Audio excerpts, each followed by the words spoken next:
Hey brothers, good morning. It's Mike here. Welcome to Man Talk Monday. I don't know if you had a chance last week to check out the Man Talk Monday that our other leader, Richard, put out. He talked about identity and it was really good. So if you didn't get a chance to check that out, I encourage you to. Because identity is one of those things we talk about a lot and work on a lot at the Braveheart Intensive. And it inspired me to talk about another thing that we go heavily into, we go deep into at the Braveheart Intensive, and it's called shadow. And it's almost like the antithesis of identity. And sometimes we use the term the false self or the false identity. And I thought I'd really share with you like some of the basics that we talk about in that realm, because these two things, identity and shadow, are two of the most important things that we talk about at the Braveheart Intensive, that we dive into and work with men. And they are key to finding the truth about who you are and the truth about your purpose, and giving you the power and the means to actually fulfill the mission that you're here to fulfill in the world and to become the man that you're meant to be. So I thought I'd just give you a little background about what we mean by shadow and how we get our shadow as men, and then how to begin to actually understand your own shadow and how to begin to work with it as a man. So I've been coaching now professionally for about 20 years, and it has been uncannily true to me that in all that time coming in and working with high-level leaders and their teams, with pastors, with actually men in all kinds of different walks of life, it is 97% of the time, 98% of the time, it is not the thing that they know about that is actually in their way. It's not the thing that is obvious to them that is the struggle. It's the thing that's happening in their life that they can't see. It's the thing they're unaware of that's actually kicking their butt. And it's the thing that's in their shadow. It's the thing that's kind of behind them that's sort of just running them from the shadows. And that's shadow. And in a broad sense, we define it as anything that you hide, consciously or unconsciously, that you hide, suppress, or deny about your life or about yourself. And it's important to understand that all men have a shadow. All of us do. And so it's common experience to all men, and that we actually come by it honestly. It's not something that comes to us because we're trying to be deceptive or that we're trying to trick ourselves. It is part of the part and parcel of growing up in a fallen world. And it starts out this way, like when we grow up as kids, as little boys, as young men. Our job is to try to figure out who we are. And so we do that in a very natural way. We look to our environment, which is usually our parents, so it's our friends at school, it's our community, it's our culture. And we look to those things to kind of give us signals to tell us, like, who am I and what do you see when you see me? We almost need the world around us to act as a mirror to help us see ourselves. And in an ideal situation, those mirrors would be accurate, and our parents would reflect back to us the truth of who we are, and we'd be able to see ourselves clearly and pristinely and recognize the way that God made us to be. We would see in their eyes the reflection of God's word to us, or God's vision of us. Same for society, same for schools, same for culture. All those things would be accurate reflections. But the truth is that that's rarely true. That rarely happens. Almost always, in fact, I'd say 100% of the time. The mirrors around us, whether it's our parents or our friends or our communities or schools or our culture at large or our religion, does not give us an accurate mirror of who we are. And since we're kids, we don't have the ability to parse out or discern who is giving us an accurate reflection or an inaccurate reflection. And so what ends up happening is we get bad data about ourselves. And that comes to us in kind of two categories. One is we get information about ourselves that is not true. So last week, if you watched the video, Richard talked about one of the false messages he got, that he used the word small, that he was small, that he was not a man of consequence, that he was not a person of consequence. This was actually never true. It was not something that was true about him, but he had things reflected back to him in his environment that told him that was true, and he internalized that as anybody would, and made it a part, almost put it on, kind of like Saul's armor. If you know the story of David and Goliath, putting on Saul's armor to try to live his life wearing clothes or wearing armor that did not fit him and didn't belong to him. And so we all do that. Like, we get messages of you're not strong enough, you don't have what it takes, you are too this or that, or not enough of the other, you're not handsome, you're not smart, you're too big or too small, or whatever it is. There are going to be a whole list of these that kind of detail things that are facts that aren't true. Like, they're being presented to you as a fact, but it's not true, and you take it in as true. And when you do that, you end up becoming, or we end up becoming, putting together a picture of ourselves that is a false image.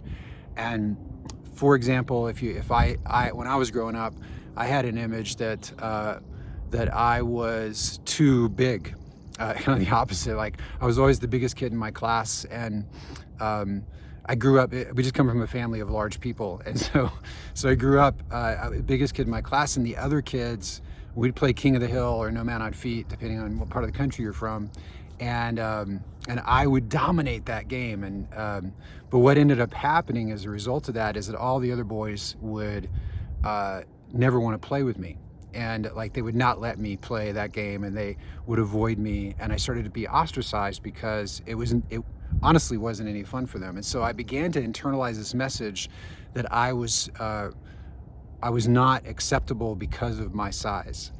And as a result of that, I started to actually shrink. I started to stand with hunched shoulders. I would shrink into myself. I would crush in my chest growing up, and I had terrible posture through all those years, and ended up having some real issues with my neck and shoulders, and I had real issues with my self-esteem as a result of all that.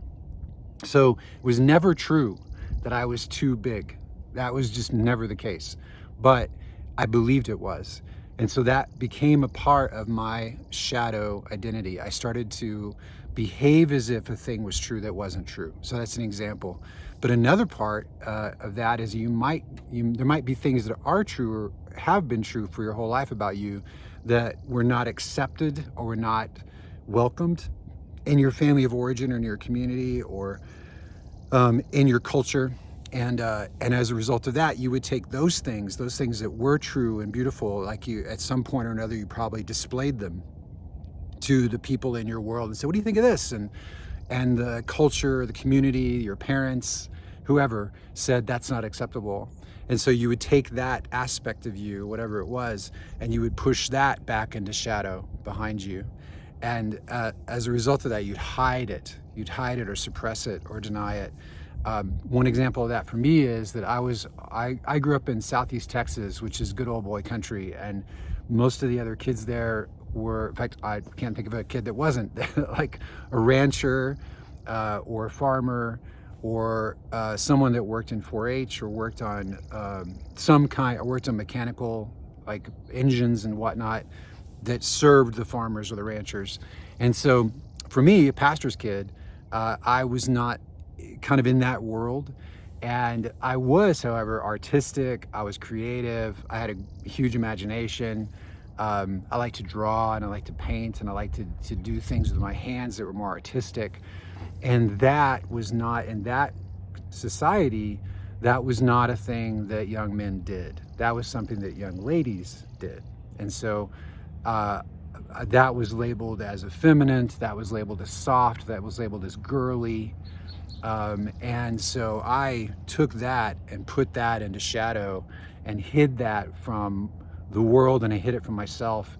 And so that too became a part of this shadow land So when we put these things back there, kind of back behind us, we start to play kind of a trick on ourselves, almost like we're casting a spell, and we consciously forget the true things about us. We just almost like cast a spell where we forget the things that are true, and we adopt the things that are lies, and then craft our whole lives around trying to manage this false self that we're trying to keep the world from seeing, the things that we have shame about that may not even be true to begin with. And it ends up creating this entire persona, this mask that we wear as men, or maybe many masks that all have to do with projecting out to the world something that isn't true, but that we feel like we have to manage or to project in order to be accepted or to succeed or to find our way in the world. And some of this is conscious, like some of it we know what we're doing. We're projecting a mask of power or strength or efficacy, or we're going to be a success, and here's how we do that. We might do it by making sure that our bodies are strong. We might do it by making sure we project our authority in certain ways. There's all kinds of ways men do this, and we all know the game. We all know other men who pose and posture in that way, and we all do it in some way or another because our society calls us to do it. So some of it is conscious, but a lot of it is unconscious. A lot of it is stuck in the shadows, and we don't know what we're doing. I think of a guy there was a client of mine who God, this man, he's like multi-millionaire, this guy. Like, just had money pouring out of every opening in his life. It's just, he had money on top of money on top of money. But he could not stop working. He was a workaholic, and he could not stop making money. And our coaching was mostly around why he couldn't stop making money. And it ultimately came out that he came from a family where his father was not successful financially and was often ridiculed. His family was ridiculed because of his father's lack of success. And somehow he internalized the shame of that in such a way that he believed he himself was worthless unless he was always making money. Like, he was constantly having to prove his right to be on the earth by making money. And so he could never stop making money, or else he was worthless. You see that? So that was his mantra. That was the belief that was lurking back in his shadow that he had no conscious awareness of. And it was running his life.